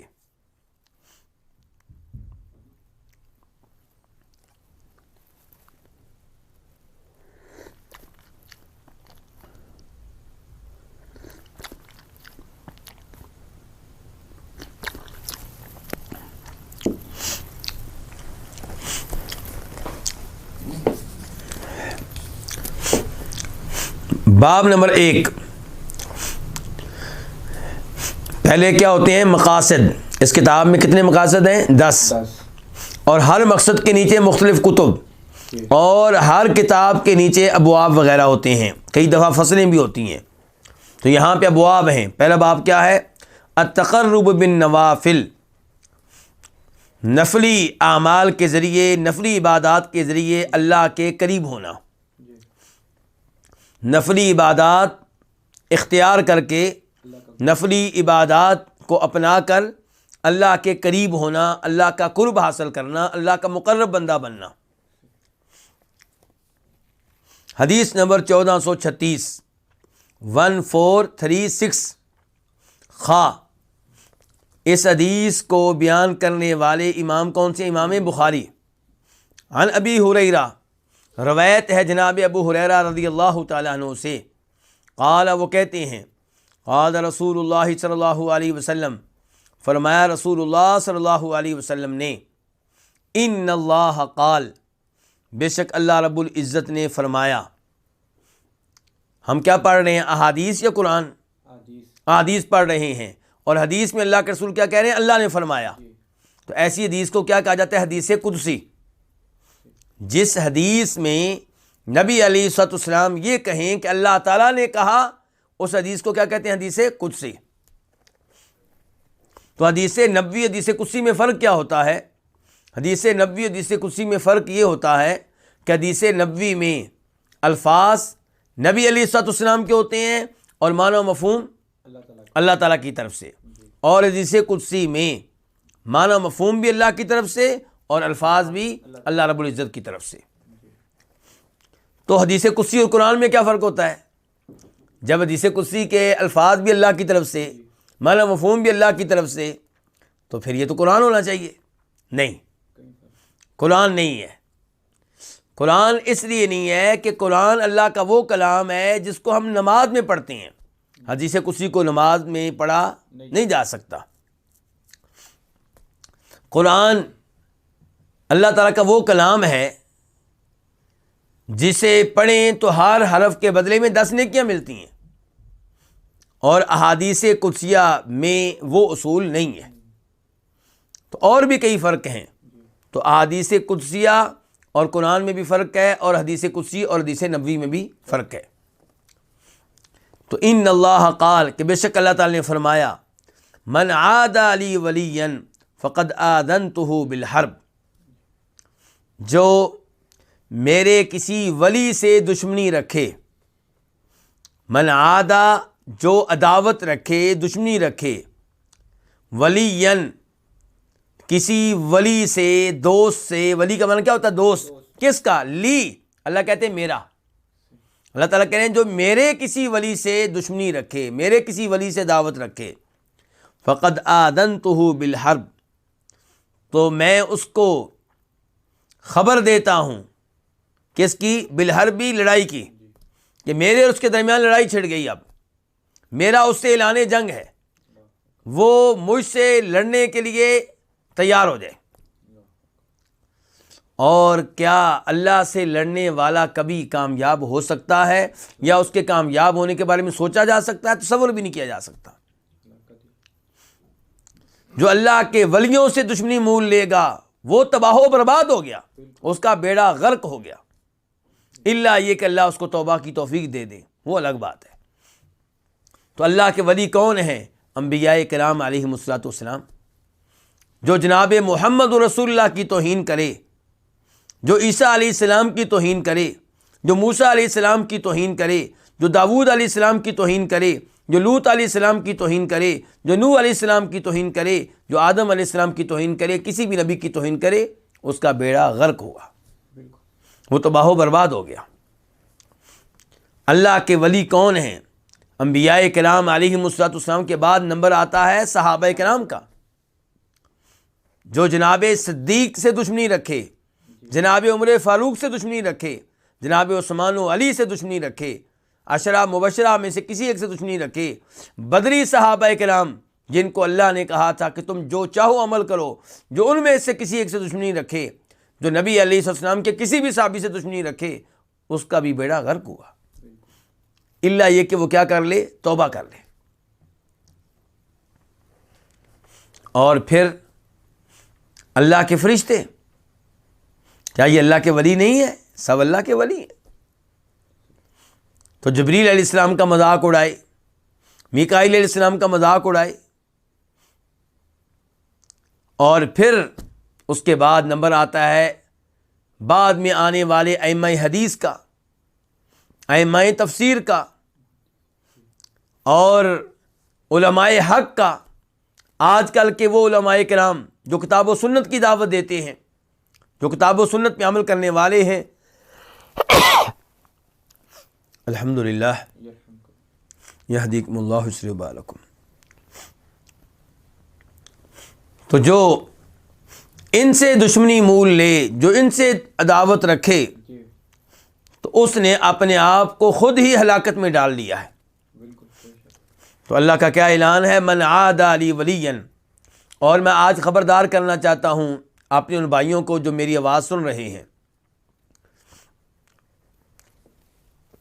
جو نمازی قسم کے لوگ ہیں، جو توحید پہ ہیں، یقیناً یہ کسی نبی کی توہین نہیں کرتے، کسی صحابی کی توہین نہیں کرتے، لیکن علماء کرام کی توہین کرنا تو معمول ہے۔ تو جو عالم دین کتاب و سنت کی دعوت دے اور توحید کے اوپر ہو، کبیرہ گناہوں سے بچنے والا ہو، چھوٹے موٹے نقائص ہونے کے باوجود وہ اللہ کا ولی ہے۔ آپ کیا سمجھتے ہیں اس زمانے میں مدارس کی زندگی اختیار کرنا، مساجد کی زندگی اختیار کرنا کوئی آسان کام ہے؟ اگر ایک آدمی مساجد و مدارس کی زندگی اختیار کرتا ہے، معمولی سی تنخواہ پہ گزارا کرتا ہے، کبیرہ گناہوں سے دور رہتا ہے، واجبات و فرائض پہ عمل کرتا ہے، تو یقیناً ہی اللہ کا ولی ہے۔ پہلی صفوں میں کھڑے ہو کے نماز پڑھنے والے میرے بھائی، جو کبیرہ گناہوں سے دور رہیں اور تمام فرائض و واجبات پہ عمل کریں، چھوٹی موٹی کوتاہیاں ہونے کے باوجود وہ یقیناً اللہ کے ولی ہیں۔ اس لیے ایسے لوگوں کی توہین سے بچا جائے۔ تو من عادی لی ولیا فقد آذنتہ بالحرب، اور ولی ہمیں پتہ کیسے چلے گا کہ ولی ہے؟ بس لوگ اس کو ولی سمجھتے ہیں جس کی قبر پہ بہت بڑا مزار بنا ہوا ہو، جس کی قبر پہ چڑھاوے چڑھتے ہوں، یا جو زندہ ہو اور شعبدے دکھائے، جو غیب کے علم کا دعویٰ کرے۔ حالانکہ جو غیب کے علم کا دعویٰ کرے اس نے تو خود بتا دیا کہ میں شیطان ہوں، میں ولی ہوں، لیکن رب کا نہیں، رحمان کا نہیں، شیطان کا۔ تو اس لیے ولیوں کی نشانیاں نہیں ہوتی کہ کوئی سینگ اگے ہوں گے، ایسی بات نہیں ہے۔ ولی وہی ہیں جو میں نے آپ کو بتا دیا۔ اللہ نے کیا کہا ہے، الا ان اولیاء اللہ لا خوف علیہم ولا هم يحزنون الذین آمنوا وکانوا یتقون۔ اللہ کے جو ولی ہیں ان پہ روز قیامت انہیں کوئی خوف نہیں ہوگا، کوئی غم نہیں ہوگا۔ یا اللہ وہ کون ہے؟ فرمایا الذین آمنوا، جو ایمان لائے۔ کس پہ؟ ہر اس چیز پہ جس پہ ایمان لانا ضروری ہے۔ قرآن کی ہر آیت پہ صحیح معنوں میں ایمان لائے، اور نبی علیہ السلام کی ہر حدیث پہ ایمان لائے۔ وکانوا یتقون، اور پھر وہ متقی بن کے رہتے تھے، یعنی کہ کبیرہ گناہوں سے دور رہتے تھے۔ وہ جن چیزوں کو اللہ نے واجب قرار دیا ہے ان پہ عمل پیرا ہوتے تھے۔ کیونکہ تقویٰ کا لفظ جب اکیلا آئے، اس کے ساتھ البر کا لفظ نہ ہو، تو پھر تقویٰ کا معنی ہوتا ہے واجبات و فرائض پہ بھی عمل کرنا، اور اللہ نے جن کاموں کو حرام قرار دیا ہے، جو کبیرہ گناہ ہیں، ان سے بھی دور رہنا۔ تو یہ ہے متقی۔ اور متقی کئی دفعہ ایسے لوگ ہوتے ہیں جن کی ظاہری حالت اچھی نہیں ہوتی۔ ہم عام طور پہ کن علماء کرام کی عزت کرتے ہیں؟ جو لینڈ کروزر میں بیٹھنے والے ہوں، جو اچھا لباس پہننے والے ہوں۔ اچھا لباس پہننا کوئی جرم نہیں، لینڈ کروزر میں بیٹھنا کوئی جرم نہیں، لیکن میں کہنا ہی چاہتا ہوں کہ جہاں آپ ان علماء کی عزت کرتے ہیں جو لینڈ کروزروں میں بیٹھتے ہیں، بہترین لباس پہنتے ہیں، جیسا لباس آپ چاہتے ہیں ویسا پہنتے ہیں، تو ایسے ہی ان علماء کرام کی عزت کریں جو سائیکلوں پہ بیٹھنے والے ہیں یا جن کے پاس سائیکل بھی نہیں ہے۔ ان علماء کرام کی بھی عزت کریں جن کے لباس میں پیوند ہوتے ہیں، پھٹا پرانا لباس پہنا ہوتا ہے، اور کئی دفعہ ان کی داڑھی وغیرہ پہ گرد و غبار ہوتا ہے، کپڑے کئی دفعہ میلے بھی ہو جاتے ہیں۔ ٹھیک ہے کپڑے میلے نہیں پہننے چاہیے، لیکن کئی دفعہ ان کے حالات ایسے نہیں ہوتے۔ تو اب کپڑے میلے پہننا اس وجہ سے آپ اس کو اللہ کا ولی سمجھنا ترک کر دیں، یہ درست نہیں ہے۔ ہاں، جو غسل نہ کریں، ننگے رہیں، نمازیں نہ پڑھیں، نشہ کریں، جیسا کہ یہ مزاروں پہ بیٹھنے والے، کئی مزاروں پہ بیٹھنے والے لوگ ہوتے ہیں، تو یہ تو فاسق و فاجر قسم کے لوگ ہیں، جو نماز نہ پڑھے اور زنا وغیرہ کرنے والا ہو، عورتوں کے ہاتھ پکڑ لیں، ڈانس کریں اور ایسے اشعار پڑھیں جن میں شرک ہو، تو یہ اور چیز ہے۔ میں بات کر رہا ہوں ان لوگوں کی جو کبیرہ گناہوں سے دور رہتے ہیں، حرام کاموں سے دور رہتے ہیں، فرائض و واجبات پہ عمل کرتے ہیں، لیکن اس کے باوجود جسمانی لحاظ سے ظاہری جو ان کی حالت ہے وہ یعنی کہ یہ کوئی بہت زیادہ عمدہ نہیں ہے۔ تو صحابہ کرام بھی عام طور پہ ان کے پاس ایک ہی چادر ہوتی تھی، عام طور پہ صحابہ کرام کے پاس ایک ہی چادر ہوتی تھی۔ آپ دیکھ لیں کعب بن مالک جن کا بائیکاٹ کیا گیا کتنے دن تک؟ 50 دن تک۔ تو جب ان کی توبہ قبول ہوئی، معذرت کے ساتھ میں نے یہ ذرا ویڈیو بند کی ہے، زکام لگا ہوا ہے۔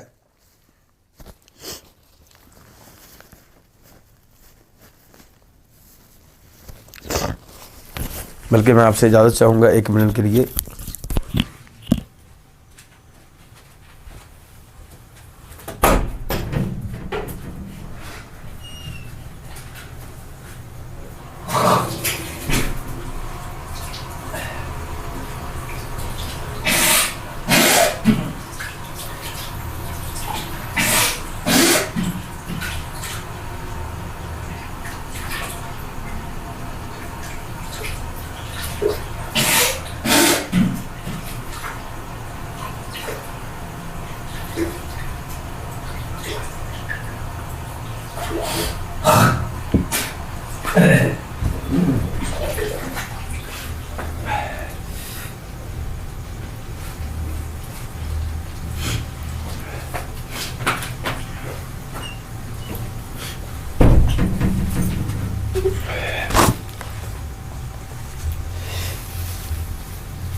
الحمدللہ رب العالمین والصلاة والسلام علی نبینا محمد وعلی آلہ وصحبہ اجمعین۔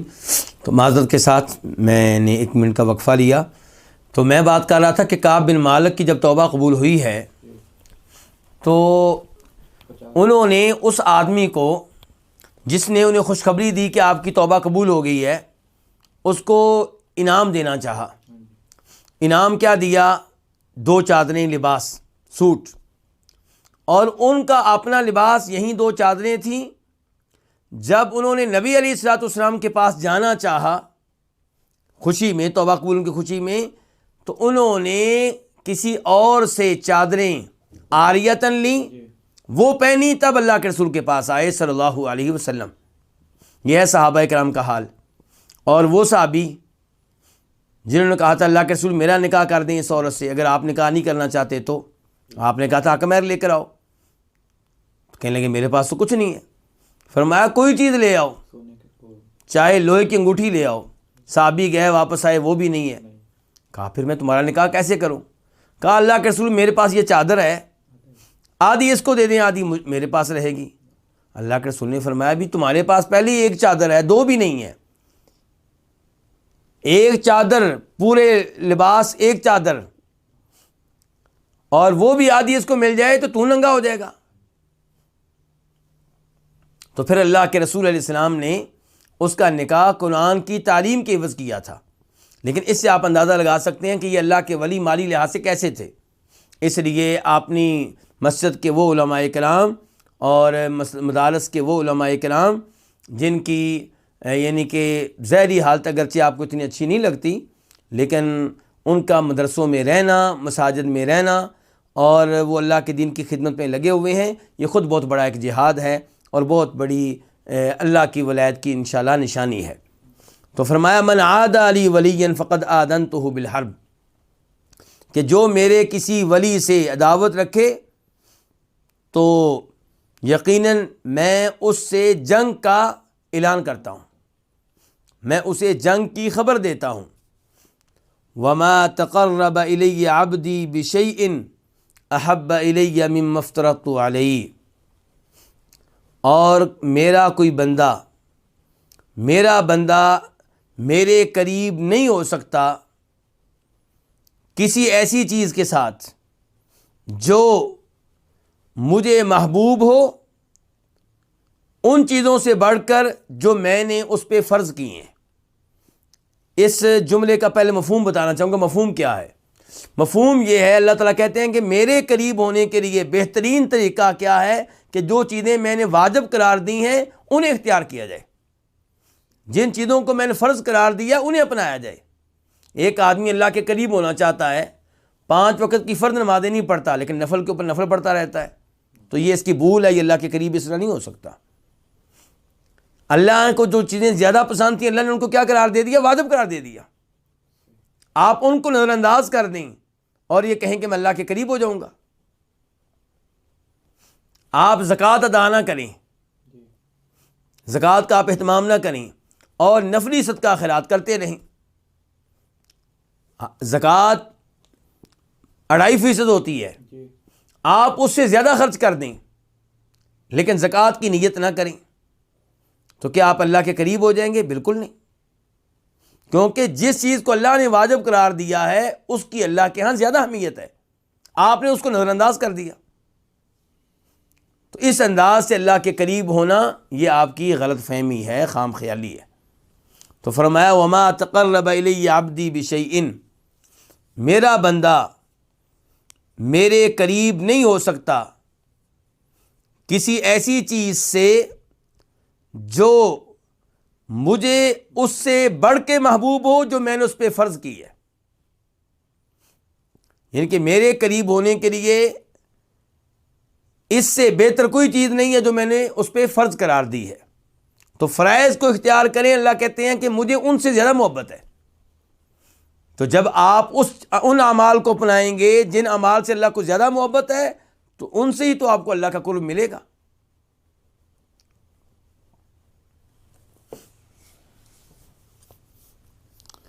وما يزال عبدی يتقرب الی بالنوافل حتی احبہ، اور میرا بندہ مسلسل میرے قریب ہوتا رہتا ہے بالنوافل، نوافل کے ساتھ، حتی احبہ، یہاں تک کہ میں اس سے محبت کرنے لگ جاتا ہوں۔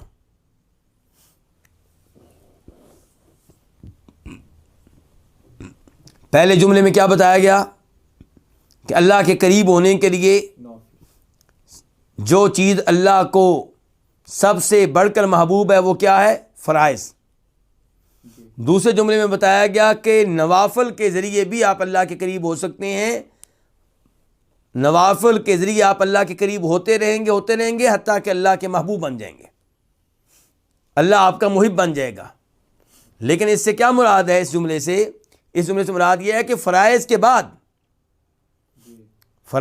بعد اگر آپ فرض 5 وقت کی نمازیں آپ پڑھتے ہیں، اس کے ساتھ ساتھ آپ سنتیں پڑھیں، اس کے ساتھ ساتھ آپ نفل نمازیں پڑھیں، اشراق کی نماز پڑھیں، تہجد کی نماز پڑھیں، تو آپ اللہ کے قریب ہوتے رہیں گے یہاں تک کہ آپ کو وہ رتبہ مل جائے گا کہ آپ اللہ کے محبوب قرار پائیں گے۔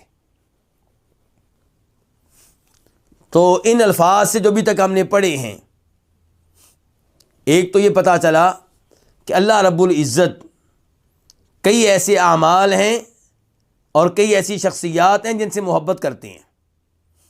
مثال کے طور پہ اللہ نے بتا دیا کہ مجھے سب سے زیادہ محبوب کون سے اعمال ہیں؟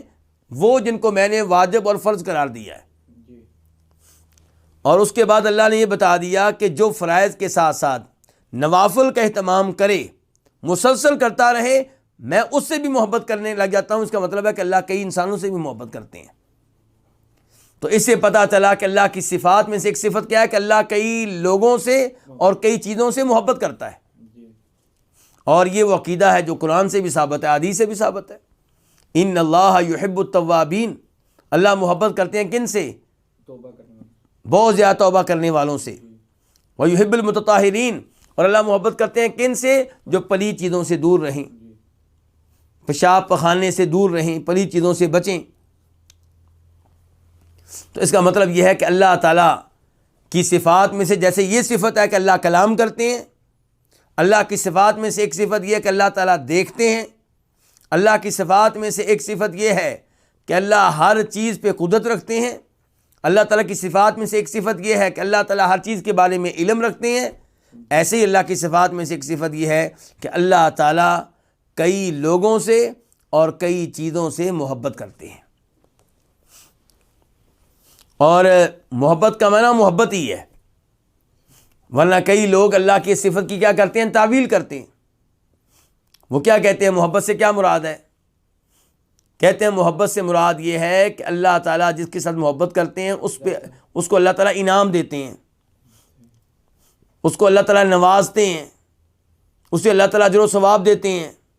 ہمارا یہ کہنا ہے کہ پہلے یہ مانو کہ اللہ تعالیٰ محبت کرتے ہیں اور واقعی محبت کرتے ہیں، حقیقی طور پہ محبت کرتے ہیں، تعویل نہ کرو۔ اس کے ساتھ یہ کہو کہ اللہ پھر جس سے محبت کرتے ہیں تو کوئی شک و شبہ نہیں، جس سے اللہ محبت کریں گے اسے تو ہر چیز مل گئی، اسے اجر و ثواب بھی مل گیا، اسے انعامات بھی مل گئے، اس کو اللہ نے نواز بھی دیا، اسے تو ہر چیز مل گئی، کیونکہ اللہ کا محبوب بندہ بن گیا۔ لیکن محبت کا انکار نہ کرو، یہ نہ کہو کہ محبت سے مراد حقیقی محبت نہیں ہے بلکہ مجازی محبت ہے۔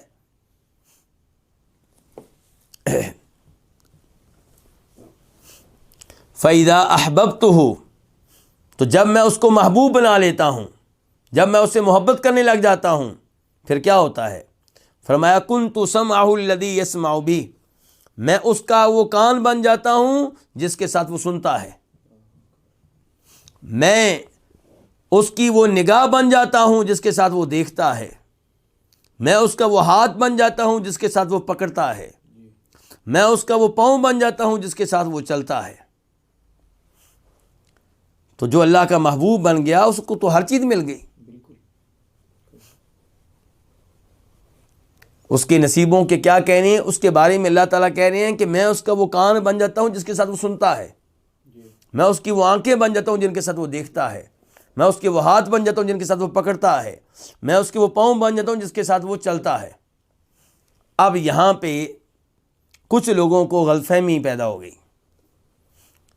ان کو کہا جاتا ہے حلولی، اور ان کو اتحادی بھی کہا جاتا ہے۔ یہ دو گروہ ہیں۔ حلول کا معنی ہوتا ہے اترنا، دخول کر جانا۔ حلولی وہ لوگ ہیں جو کہتے ہیں کہ اللہ تعالیٰ مختلف چیزوں میں اتر جاتے ہیں، مختلف چیزوں میں داخل ہو جاتے ہیں، اتر جاتے ہیں، تو پھر کیا ہو جاتا ہے؟ مخلوق اور خالق ایک ہو جاتا ہے، مخلوق اور خالق ایک ہو جاتا ہے۔ اور اتحادی کیا کہتے ہیں کہ مخلوق اور خالق ایک ہو جاتے ہیں، اترنے کا معنی وہ نہیں بیان کرتے۔ تو یہ لوگ جو ہیں ان جملوں کو دلیل بناتے ہیں، کہتے ہیں دیکھیں جی اللہ تعالیٰ خود کہہ رہے ہیں کہ میں اس کا وہ کان بن جاتا ہوں جس کے ساتھ وہ سنتا ہے۔ اس کا مطلب یہ ہے کہ وہ اور اللہ ایک ہو گئے، وہ اور اللہ کیا ہو گئے؟ ایک ہو گئے۔ میں اس کی وہ آنکھیں بن جاتا ہوں جس کے ساتھ وہ دیکھتا ہے، اس کا مطلب ہے کہ وہ یعنی کہ اللہ کا یہ محبوب اور اللہ کیا ہو گئے؟ ایک ہو گئے۔ میں اس کا پاؤں بن جاتا ہوں، اس کا ہاتھ بن جاتا ہوں، اس کا مطلب ہے کہ اللہ اور یہ اللہ کے یہ مخلوق ایک ہو گئے۔ تو آپ کے پاس ان کے اس غلط عقیدے کو رد کرنے کے لیے کیا جواب ہے؟ ہم کہیں گے کہ آپ پوری حدیث پہ غور کریں، پوری حدیث پہ غور کریں تو آپ کو پتہ چلے گا کہ خالق اور ہے، مخلوق اور ہے۔ مثال کے طور پہ پہلا جملہ کیا ہے؟ جو میرے کسی ولی سے دشمنی رکھے میرا اس سے اعلان جنگ ہے۔ اس کا مطلب ہے کہ ولی بنانے والا اور ہے، جس کو ولی بنایا گیا وہ اور ہے، وہ ایک نہیں ہے، دو ہیں۔ اسی لیے کہا جا رہا ہے کہ جو میرے ولی سے کیا کرے، دشمنی کرے، تو میرا اس سے اعلان جنگ ہے۔ تو ولی بنانے والا اور جس کو ولی بنایا گیا وہ اور۔ اس کے بعد میرا بندہ کسی بھی چیز کے ساتھ میرے قریب نہیں ہو سکتا جو مجھے ان چیزوں سے زیادہ محبوب ہو جن کو میں نے فرض قرار دیا ہے۔ اب ایک ہے وہ جو اللہ کے قریب ہوگا، اور ایک ہے وہ اللہ جس کے قریب ہونا ہے۔ تو ایک ہے بندہ اور ایک کیا ہے، رب۔ تو اللہ تعالیٰ کہہ رہے ہیں کہ میرا بندہ اگر میرے قریب ہونا چاہتا ہے تو کون سے اعمال بجا لائے، جن کو میں نے فرض قرار دیا ہے۔ اب ایک ہے وہ جس کے قریب ہونا ہے، اور ایک وہ ہے جس نے قریب ہونا ہے۔ تو دو الگ ہوئے کہ ایک ہوئے؟ الگ الگ ہوئے۔ اور پھر یہ بھی دیکھیں کہ کیا کہا گیا، قریب ہونا، یہ نہیں کہا گیا حلول کر جانا، اندر داخل ہو جانا۔ اور پھر ایک ہے بندہ اور ایک کیا ہے، رب۔ تو رب اور ہے، بندہ اور ہے۔ اور ایسے ہی کہ میرا بندہ میرے نوافل کے ذریعے میرے قریب، مسلسل میرے قریب ہوتا رہتا ہے، یہاں تک کہ میں اس سے محبت کرنے لگ جاتا ہوں۔ تو ایک ہے محبت کرنے والا اور ایک وہ ہے جس سے محبت کی جاتی ہے۔ ایک ہے محب، ایک ہے محبوب، دونوں الگ الگ ہیں۔ تو فرمایا جب میں اس سے محبت کرنے لگ جاتا ہوں تو میں اس کا وہ کان بن جاتا ہوں جس کے ساتھ وہ سنتا ہے۔ اچھا، اب اور میں اس کی نگاہیں بن جاتا ہوں جس کے ساتھ وہ دیکھتا ہے۔ میں اس کے ہاتھ بن جاتا ہوں جن کے ساتھ وہ پکڑتا ہے۔ میں اس کے پاؤں بن جاتا ہوں جس کے ساتھ وہ چلتا ہے۔ اچھا، یہ اب 4 جملے ہیں، یہاں سے ان لوگوں کو غلط فہمی ہو جاتی ہے۔ تو ہم نے وہ جملے وعدے کیے جو اس سے پہلے آئے ہیں، اور اب وہ دیکھ لیں جو اس کے بعد آئے ہیں۔ چلیے، ہو سکتا ہے کوئی کہے جی آپ نے جو جملے بیان کیے ہیں وہ تو محبوب بننے سے پہلے کے تھے، اور محبوب بننے سے پہلے خالق اور تھا، مخلوق اور، لیکن اب جب محبوب بن گیا تو تب جو ہے اللہ تعالیٰ کہہ رہے ہیں کہ میں اس کا وہ کان بن جاتا ہوں جس کے ساتھ وہ کیا کرتا ہے، سنتا ہے۔ تب یہ درجہ ملا ہے ایک ہونے کا۔ تو ہم کہتے ہیں چلو بعد والے جملے دیکھ لیں، محبوب بن جانے کے بعد۔ وَإِن سَأَلَنِي لَأُعْطِيَنَّ، اگر وہ مجھ سے سوال کرے تو میں اس کو لازمی طور پہ دیتا ہوں۔ بھئی محبوب بننے کے بعد بھی کیا کر رہا ہے، اگر وہ ایک ہو چکا ہے تو سوال کس بات کا، اور اس کو کیوں سوال کرنا ہے؟ اب وہ تو نعوذ باللہ رب بن چکا ہے۔ کیا بن چکا ہے؟ رب بن چکا ہے، ایک جو ہو گئے۔ لیکن یہاں پہ ایک ہے سوال کرنے والا اور ایک ہے جس سے سوال کیا جا رہا ہے، ایک ہے مانگنے والا، ایک ہے عطا کرنے والا۔ تو یہ بہت ہی غلط عقیدہ ہے، خالق اور مخلوق کو ایک قرار دینا۔ حلول کا عقیدہ بھی غلط، اتحاد کا عقیدہ بھی غلط۔ آسانی کے لیے وہ لفظ بولوں جو ہمارے اردو دان طبقے میں معروف ہے، وحدت الوجود کا عقیدہ، کہ وجود ایک ہو گیا، وجود ایک ہو گیا، خالق اور مخلوق کا وجود ایک ہو گیا۔ یہ غلط عقیدہ ہے، گمراہ کن عقیدہ ہے۔ اور یہ عقیدہ رکھنے والے کیا کہتے ہیں کہ اللہ تعالیٰ ہر چیز کے اندر ہے، یا اللہ تعالیٰ ہر چیز کے ساتھ ہے۔ اور یہی وہ لوگ، ان لوگوں سے پوچھا جائے کہ کیا نعوذ باللہ اللہ تعالیٰ فرعون کے اندر تھا جب فرعون کی عبادت کی جا رہی تھی؟ اگر اللہ تعالیٰ فرعون کے اندر تھے تو پھر تو شرک نہ ہوا، پھر تو نعوذ باللہ اللہ کی عبادت ہو رہی تھی۔ جو یہ غلط عقیدہ رکھتے ہیں ان سے سوال کیا جائے کہ یہ ہمارے یہاں جانور ہیں قبیح قسم کے، کیا نعوذ باللہ اللہ تعالیٰ ان کے اندر بھی ہوتا ہے؟ اور خود انسان کی کئی بری حالتیں ہوتی ہیں، کیا اس بری حالت میں بھی اللہ اس کے اندر ہوتا ہے؟ نہیں۔ قرآن کا عقیدہ صحیح ہے، اللہ کہاں ہے؟ الرحمن والعرش استویٰ، رحمان عرش کے اوپر ہے، بلند و بالا ہے۔ رحمان مخلوق سے اوپر ہے، سب سے اوپر مخلوق کون سی؟ عرش، اور اللہ اس سے اوپر ہے۔ ساری مخلوقات اللہ سے نیچے ہیں، اللہ سب سے اوپر ہے۔ اللہ تعالیٰ اس سے پاک ہیں کہ اللہ تعالیٰ کسی مخلوق کے اندر داخل ہوں یا کسی مخلوق کے ساتھ ذاتی طور پہ ہوں۔ ہاں، اللہ عرش ذاتی طور پہ عرش کے اوپر ہونے کے باوجود ہر ایک کے ساتھ ہے۔ اس کا کیا مطلب ہے؟ اس کا مطلب یہ ہے کہ اللہ تعالیٰ ہر ایک کی آواز سنتا ہے، ہر ایک کو اللہ تعالیٰ دیکھ رہا ہے، ہر ایک اللہ کی قدرت میں ہے، ہر ایک اللہ کے کنٹرول میں ہے۔ اور کچھ لوگوں کے ساتھ اللہ خصوصی طور پہ ہے، اور وہ کون ہے؟ مومن۔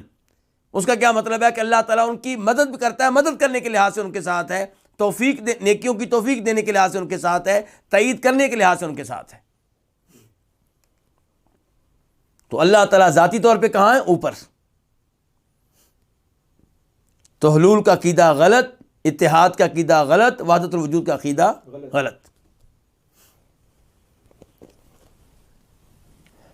وَإِن سَأَلَنِي لَأُعْطِيَنَّ، اگر وہ مجھ سے سوال کرے تو لَأُعْطِيَنَّ، تو میں لازمی طور پہ اس کو دیتا ہوں۔ کیا؟ جو وہ سوال کرتا ہے، جو وہ مانگتا ہے، کیونکہ اب وہ اللہ کا محبوب بندہ بن چکا ہے۔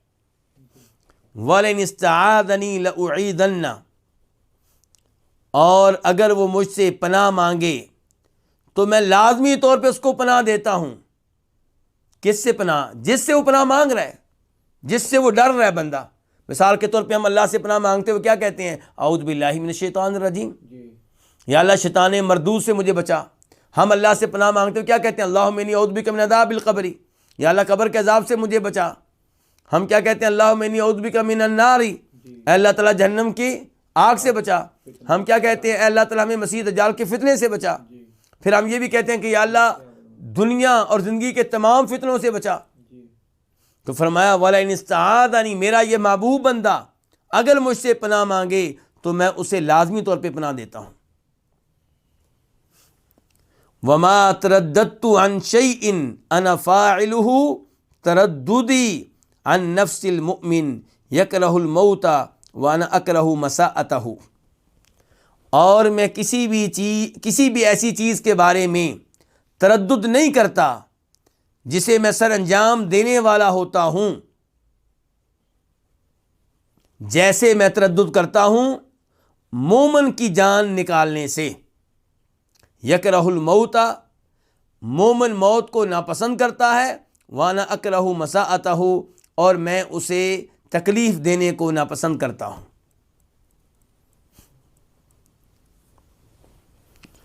یہاں پہ کیا پتہ چلا ہمیں کہ جب اللہ تعالیٰ مومن بندے کو فوت کرنے والے ہوتے ہیں تو اللہ تعالیٰ تردد فرماتے ہیں۔ تردد کیوں فرماتے ہیں؟ کہ بندہ موت کو ناپسند کرتا ہے اور اللہ نے بندے کو فوت کرنا ہی کرنا، اس کا وقت آن پہنچا ہے۔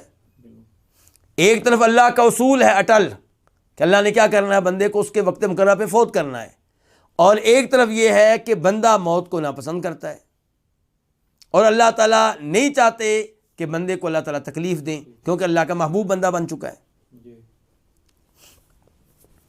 یہاں پہ بھی کئی لوگوں کے لیے مسئلہ کھڑا ہو گیا، کیا کہ جی تردد کا لفظ اللہ تعالیٰ کے لیے بولا گیا ہے، تردد تو مخلوق کے لیے ہوتا ہے۔ یہ لفظ تردد کا مطلب کیا ہے کہ یہ کام کروں کہ نہ کروں، تردد اس میں ہچکچاہٹ۔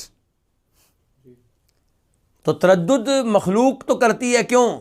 کیونکہ مخلوق کو پتہ نہیں ہوتا کہ میں یہ جو کام کرنے لگا ہوں اس کا انجام اچھا ہوگا کہ برا ہوگا، اس کے نتائج کیا نکلیں گے۔ تو مخلوق میں تردد پایا جاتا ہے، کس لیے؟ علم کی کمی کی وجہ سے، مستقبل سے لا علم ہونے کی وجہ سے۔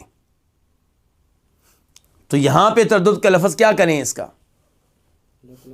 تو کئی لوگ کہتے ہیں کہ ان الفاظ کا مطلب یہ ہے کہ اللہ تعالی ایسا معاملہ کرتے ہیں جیسے کوئی متردد انسان معاملہ کرتا ہے۔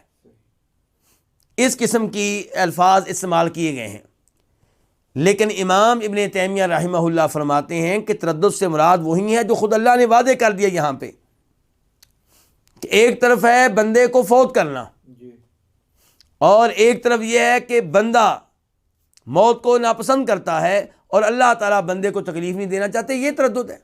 ایسا نہیں ہے کہ اللہ تعالیٰ کو مستقبل کا علم نہیں ہے، یا نعوذ باللہ اللہ تعالیٰ یہ ڈرتے ہیں کہ فوت کر لیا تو کیا ہو جائے گا۔ یہ جو نقص اور عیب بندے کے تردد میں پایا جاتا ہے یہ اللہ کے تردد میں نہیں ہے، اللہ تعالیٰ اس نقص اور عیب سے پاک ہے۔ تو جو مخلوق کا تردد ہوتا ہے وہ کس لیے ہوتا ہے؟ علم کی کمی کی وجہ سے، یا اس کام کو سر انجام دینے میں صلاحیت پائی جاتی ہے نہیں پائی جاتی، اس کی وجہ سے بھی انسان میں تردد پیدا ہوتا ہے کہ میں یہ کام کرنے لگا ہوں، کر بھی سکوں گا کہ نہیں، کروں گا تو نتیجہ کیا نکلے گا۔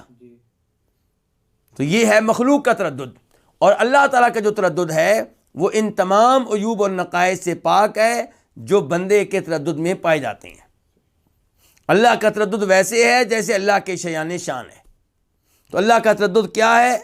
وہ جو یہاں پہ بتا دیا گیا، اور اللہ کے بارے میں جب بھی تردد کا تذکرہ کریں گے اسی انداز سے کہ اللہ تردد فرماتے ہیں بندے کو، مومن بندے کو کی جان نکالنے کے معاملے میں۔ یہ نہیں کہا جائے گا کہ جی اللہ کی صفات میں سے ایک صفت ہے کہ اللہ تردد فرماتے ہیں، نہیں، بس یہ کہا جائے گا کہ اللہ تعالیٰ مومن اور اپنے محبوب بندے کی جان نکالنے کے معاملے میں تردد فرماتے ہیں۔ اور اس کی وضاحت کیا ہے کہ بندہ جو ہے وہ کس کو ناپسند کرتا ہے؟ موت کو۔ اور اللہ تعالیٰ کس کو ناپسند کرتے ہیں؟ مومن کو، محبوب بندے کو تکلیف دینے کے عمل کو اللہ تعالیٰ ناپسند کرتے ہیں۔ تو یہ ہے اللہ تعالیٰ کا تردد۔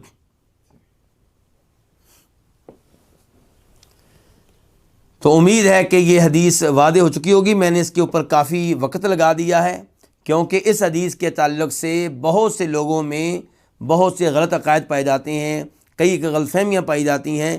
میں نے ان غلط فہمیوں کا ازالہ کرنے کی کوشش کی ہے۔ امید ہے کہ انشاءاللہ یہ حدیث اس کی وجہ سے اللہ رب العزت کی صفات کے علم میں اضافہ ہوا ہوگا، اور اس حدیث کے اوپر عمل کرنے کے بعد ہم فرائض اور نفلی عبادات کو مزید سر انجام دینے کی کوشش کریں گے تاکہ اللہ کے محبوب بندوں میں شامل ہو جائیں۔ آخر میں یہ کہ ان 4 جملوں کا صحیح مطلب کیا ہے کہ میں اس کا وہ کان بن جاتا ہوں جس کے ساتھ وہ سنتا ہے۔ صحیح مطلب یہ ہے کہ اللہ تعالیٰ اسے صرف وہی آواز سننے کی توفیق دیتے ہیں جس آواز میں اللہ کی رضا ہوتی ہے۔ غلط آواز اس کو اللہ تعالیٰ سننے نہیں دیتے کیونکہ اللہ کا محبوب بندہ بن گیا ہے۔ اور اللہ تعالیٰ اس کو وہی دیکھنے کی توفیق دیتے ہیں جس میں جو دیکھنا اللہ تعالیٰ کی رضا کے مطابق ہوتا ہے۔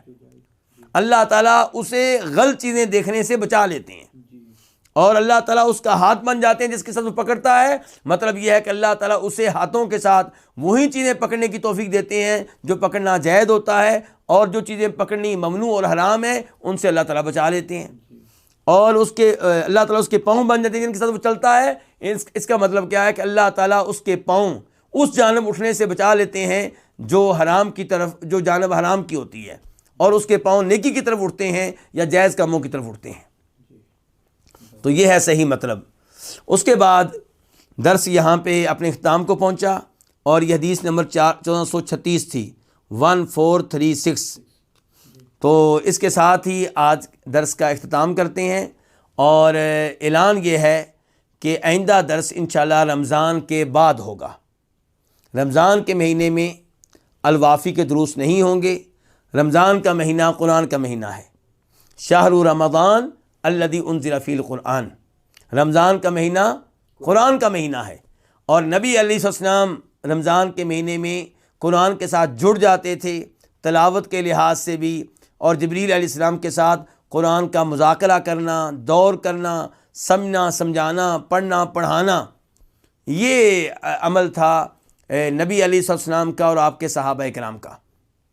اس لیے رمضان کے مہینے میں انشاءاللہ روزانہ کی بنیاد پہ تفسیر بیان کی جائے گی، اور شاید آپ کو یاد ہو کہ گزشتہ رمضان میں تقریباً 1.5 سپارے کی تفسیر میں نے بیان کی تھی، اور اس سال بھی انشاءاللہ رمضان میں 1.5 سپارہ یا اس سے زیادہ کی تفسیر بیان ہوگی اللہ کے فضل و کرم سے۔ اللہ مجھے بھی اخلاص دے، آپ کو بھی اخلاص دے۔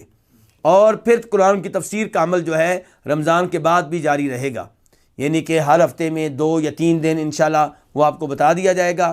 وافی کا درس بھی جاری رہے گا رمضان کے بعد، لیکن رمضان میں وافی کا درس نہیں ہوگا، رمضان میں قرآن کی تفسیر کا درس ہوگا۔ قرآن کی تفسیر کے درس کا سلسلہ کیا ہوگا، اس بارے میں آپ سے رابطہ کیسے رکھا جائے گا، آپ کو کیسے اطلاع دی جائے گی، یہ اعلان انشاءاللہ آپ تک پہنچ جائے گا، اور اس کے بارے میں الگ سے واٹس ایپ گروپ بھی بنا لیے جائیں گے۔ یہ جو الوافی کے واٹس ایپ گروپ ہیں گے الوافی کے لیے مخصوص رہیں گے، اور تفسیر کے لیے الگ سے گروپ بنا لیے جائیں گے۔ جو احباب شریک ہونا چاہیں گے انشاءاللہ ان کو شریک ہونے کا موقع دیا جائے گا۔ اللہ رب العزت ہمیں رمضان کا مہینہ پانے کی توفیق دے، رمضان کے مہینے میں خصوصی طور پہ اپنے قریب ہونے کی توفیق بخشے، اور اللہ تعالی ہمیں قرآن کی تلاوت کرنے کی، قرآن کی تفسیر جاننے کی توفیق دے۔ اور آخر میں ان تمام احباب کا شکریہ ادا کرنا چاہوں گا جو وافی کے دروس میں شریک ہوتے رہے، اور دعا کرنا چاہوں گا کہ اللہ تعالیٰ ان کی یہ شراکت قبول فرمائے، اور اللہ تعالیٰ اسے جنت میں جانے کا سبب اور ذریعہ بنائے، جہنم کی آگ سے بچنے کا، قبر کے عذاب سے محفوظ رہنے کا سبب اور ذریعہ بنائے، میرے لیے، آپ سب کے لیے، اور دنیاوی مشکلات کو اللہ تعالیٰ ہم سب کے لیے آسان فرمائے۔ اس کے ساتھ ساتھ ان احباب کا شکریہ جنہوں نے وافی کے معاملے میں خصوصی تعاون کیا۔ پہلے نمبر پہ شیخ شمس الزمان حفظہ اللہ، جو وافی کی احادیث کا ترجمہ پہلے سے ہی وافی کے واٹس ایپ گروپوں میں ڈال دیتے تھے، اور آپ کے پاس وہ ترجمہ موجود ہوتا تھا، مسلسل وقت پہ وہ ایک عمل سر انجام دیتے رہے۔ اللہ تعالیٰ ان کی یہ محنت قبول فرمائے، اور وہ اس کی نگرانی بھی کرتے رہے۔ اور ہم شکریہ ادا کرتے ہیں سعودی عرب کے شہر الخبر کے الہدایہ دعویٰ سینٹر کا، جن کی طرف سے یہ دورہ ہوتا رہا، اور اس سینٹر سے جڑے ہوئے احباب روش بھائی، عبد المحسن بھائی، منظور بھائی، اور دیگر بہت سے احباب جن کے نام میں تو نہیں جانتا لیکن اللہ رب العزت جانتے ہیں، اور ریکارڈنگ کے لیے میرے پاس یہاں دانش بھائی تھے، یہ اور دیگر کئی احباب اس کے ساتھ جڑے ہوئے ہیں، جن میں سے ہر ایک کا تذکرہ کرنا شاید ممکن نہ رہے، لیکن اللہ ان سب کی محنتوں کو جانتا ہے۔ اللہ تعالی ہم سب کو پہلے نمبر پہ اخلاص دے، اور آخری دن تک اللہ تعالیٰ قرآن و حدیث کے ساتھ جڑے رہنے کی توفیق دے، عمل کرنے کے لحاظ سے بھی اور علم کے لحاظ سے بھی، اور اللہ تعالیٰ روز قیامت بھی ہم سب کو جنت میں جمع فرمائے۔ اور جو غلطیاں ہوئی ہیں میری طرف سے، کوئی کمی کوتاہی ہوئی ہے تو اللہ تعالیٰ وہ معاف فرمائے، وہ شیطان کی طرف سے تھی، میری طرف سے تھی، اور جو کوئی خوبی تھی وہ اللہ رب العزت کا فضل و کرم تھا۔ وآخر دعوانا الحمد للہ رب العالمین۔